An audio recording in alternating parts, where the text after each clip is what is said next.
नमस्कार, आप देख रहे हैं प्राइम टीवी। मैं हूं आपके साथ आरती तिवारी। वक्त हो चुका है 4 बजे की 4 बड़ी खबरों का, जहां लोकसभा में सभी सांसदों की मौजूदगी में संविधान पर चर्चा जारी है। आपको बता दें कि लोकसभा में 13 और 14 दिसंबर को संविधान पर चर्चा को लेकर बीते दिन ही सभी सांसदों को व्हिप जारी कर दिया गया था। चर्चा की शुरुआत करते हुए रक्षा मंत्री राजनाथ सिंह ने कहा कि संविधान स्वाधीनता संग्राम के हवन कुंड से निकाला हुआ अमृत है। संविधान को कुछ खास लोगों ने हाईजैक कर लिया है। एक पार्टी विशेष ने संविधान निर्माण के कार्य को हाईजैक करने की कोशिश की है। सौभाग्यशाली हैं कि हम भारतीय संविधान के अमृत महोत्सव के अध्यक्ष महोदय हम साक्षी बन रहे हैं। अध्यक्ष महोदय, आज मैं देखता हूं कि विपक्ष के कई नेता संविधान की प्रति अपनी जेब में रखकर घूमते हैं। असल में उन्होंने बचपन से ही यही सीखा है। उन्होंने पीढ़ियों से अपने परिवार में संविधान को जेब में ही रखे दिया।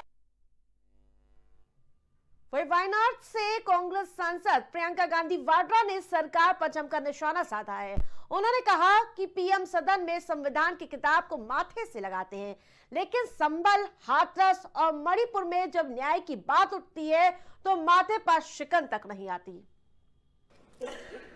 हमारा संविधान इंसाफ, उम्मीद, अभिव्यक्ति और आकांक्षा की वो ज्योत है जो हर हिंदुस्तानी के दिल में जलती है।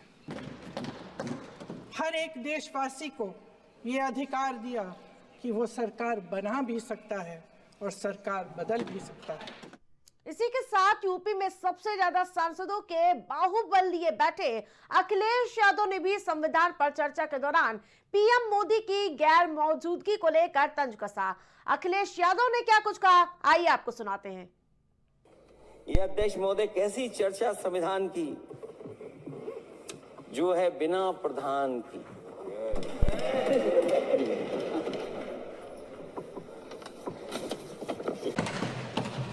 कि इस चर्चा के बाद बाबा साहब भीमराव अम्बेडकर जी का दिया हुआ संविधान को बदलने का सपना नहीं देखा जाएगा। साथ ही साथ डॉक्टर राममनोहर लोहिया, जिन्होंने समाजवादी आंदोलन का रास्ता दिखाया, नेताजी ने जो संघर्ष कर करके हम लोगों को उस जगह पहुंचाया, वहीं लोकनायक जयप्रकाश जी ने इस देश को आगे बढ़ाने के लिए समय समय पर संपूर्ण क्रांति का आह्वान देकर के जागरूक किया।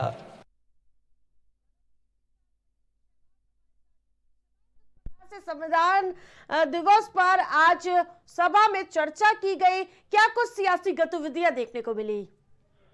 बिल्कुल आरती, क्योंकि देखिए आज कहीं ना कहीं काफी गहमा गहमी देखने को मिली और सत्ता पक्ष और विपक्ष दोनों ही कहीं ना कहीं एक दूसरे पर हमलावर नजर आए। सबसे पहले अगर बात करें राजनाथ सिंह की, तो राजनाथ सिंह ने कहीं ना कहीं जो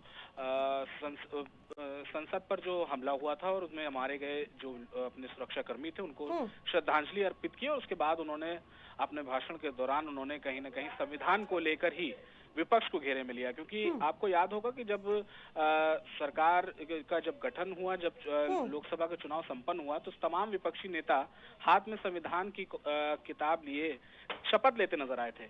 उसी को ही तंज भरे लहजे में कहीं ना कहीं राजनाथ ने विपक्ष को अपने आड़े हाथों ले लिया।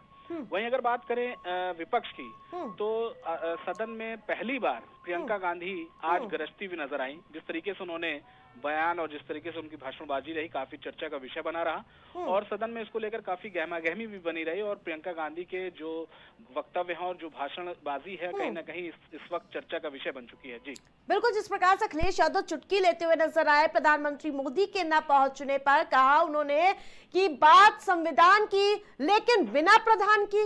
बिल्कुल, क्योंकि आज प्रधानमंत्री नरेंद्र मोदी का प्रयागराज दौरा था, जो कि पहले से ही निश्चित हो चुका था और ये पहले से तय हो चुका था कि संविधान पर जो है प्रधानमंत्री नरेंद्र मोदी कल बोलेंगे। और देखने वाली बात होगी कि आखिर अखिलेश यादव ने जिस तरीके से हमला कहीं ना कहीं प्रधानमंत्री नरेंद्र मोदी पर बोला, और जब नरेंद्र मोदी संविधान पर कहीं ना कहीं चर्चा करेंगे तो क्या वो अखिलेश की इस बात का वो जवाब देंगे? क्योंकि अमूमन अपने पर हुए हमले को प्रधानमंत्री नरेंद्र मोदी अक्सर जो है वो जवाब देते नजर आते हैं और विपक्ष को को कड़ी सीख देते हुए भी नजर आते बिल्कुल हैं। शहबाज, सबसे बड़ी बात वो हो जाती है जब वो छोटी सी किताब संविधान की जो लेकर राहुल गांधी घूमते हुए नजर आते, उस पर भी राजनाथ सिंह ने चुटकी लेते हुए नजर आए। बिल्कुल, क्योंकि आरती अभी देखा था हाल फिलहाल में जब संभल के दौरे पर कहीं ना कहीं राहुल गांधी जा रहे थे और जब राहुल गांधी को रोकने के लिए तमाम पुलिस फोर्स लगाई गई थी और जिस तरीके से बैरिकेडिंग की व्यवस्था करी गई थी, तो उस वक्त भी जब राहुल गांधी आगे नहीं बढ़ पाए तो उन्होंने संविधान की जो है किताब जो है वो हाथ में पकड़ी और फिर उसको कैमरे की तरफ उन्होंने दिखाई, क्योंकि अमूमन लगातार जब